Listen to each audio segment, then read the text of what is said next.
la escena no es tan desagradable, cuando eso no implica conflicto, sino de alguna manera nos halaga.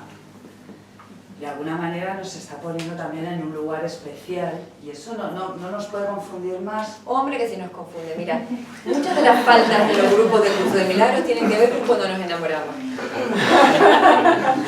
Dejamos de venir porque no queremos que el curso nos ahogue la fiesta.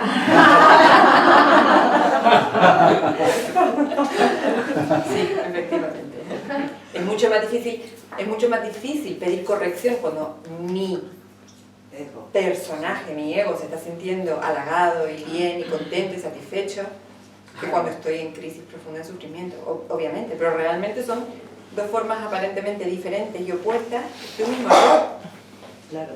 Porque yo, a medida que voy practicando el perdón, voy adquiriendo una especie de pericia, una especie de maestría que me va permitiendo discernir con muchísima más claridad el toque, lo que antes tardaba mucho tiempo en ver. Y ahora yo he hecho una decisión tan unilateral ya por la paz, que todo lo que me puede robar la paz, ya sea malo o bueno, Todo lo que me puede perturbar de alguna todo manera. lo que puede, efectivamente, porque ¿qué sucede? Que la distorsión está en lo siguiente. Cuando yo tomo esta decisión, el descubrimiento inmediato es que yo soy la paz. Yo soy la paz.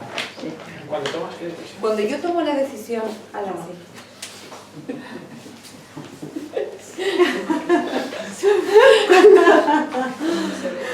cuando yo tomo esta decisión por el Espíritu Santo, por este guía, lo que yo descubro es que soy la paz. Yo soy la paz. Vale. Ahora, una vez que tengo este descubrimiento, tengo que mirar si en mi experiencia se me puede colar la tentación de creer que mi paz procede del mundo. Por ejemplo, del hecho de que esta persona a mí me está halagando. O que las cosas te van bien, que son Claro. maravillosas, lo que Claro, yo decía al claro. principio. Porque ¿qué sucede con esa situación?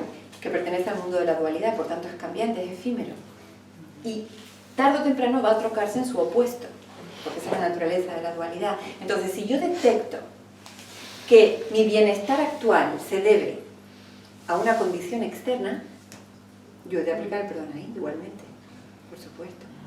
Porque en el mismísimo instante en el que condiciono mi experiencia de paz a la existencia de algo externo, el curso lo llama un ídolo, en ese mismo instante nace y brota el miedo a perder ese ídolo. En el mismísimo instante. Y la tensión y el intento de preservarlo, de protegerlo, de hacer que no me abandone. El apego, lo que se llama apego en espiritualidad. En el curso se llama ídolo. Además siempre necesito más seguridad de que esto no me va a abandonar, más de esto. Es insatisfactorio en su mismísima naturaleza, porque yo estoy haciendo un ejercicio completamente antinatural ahí, estoy creyendo o haciéndome la idea de que mi paz deriva de eso. Estoy invirtiendo en pequeñez. ¿Te das cuenta? Pero claro, esto quizá se va viendo a medida que vamos, como lo vivimos como un proceso, vamos a hacer esa concesión, vamos a imaginar que efectivamente es un proceso y que vivido de esta forma, pues vamos a tener un montón de ensayos con un montón de errores. Y vamos a decir, bueno, ahora yo estoy en paz, estoy exultante, estoy feliz, pero quizá luego tengamos un instante de paz genuina, esa que es incausada. Y entonces por contraste podamos entender lo falsa que era esa paz que pasaba porque esta persona me halagase. Ahí vemos el contraste. Y ahí se desploma esa creencia, o se pone en duda, o empieza a perder fuerza.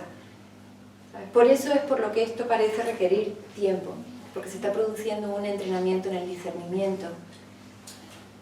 Cada una de nuestras situaciones en relación que va produciendo finalmente mi capacidad de abstracción de decir, resuelvo por la base.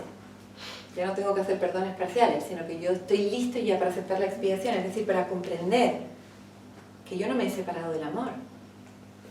Que yo no me he separado del amor, que es una idea abstracta, pero lo es porque el amor es abstracto. Porque el amor no es objeto, no es concreto. No es como que yo existo de esta forma y me uno a este objeto, venga, y voy a hacer una especie de circulito especial y aquí vamos a estar juntos todos estos objetos y... No. Dios no es objeto. Dios es quien soy, es mi contenido. Por tanto, cuando yo acepto que yo soy Dios, lo que estoy diciendo ahí es que yo soy amor. Y por tanto, hago que mi vida consista en una expresión creativa de ese amor. Para lo único que vivo, para expresar lo que soy. Y eso es creatividad.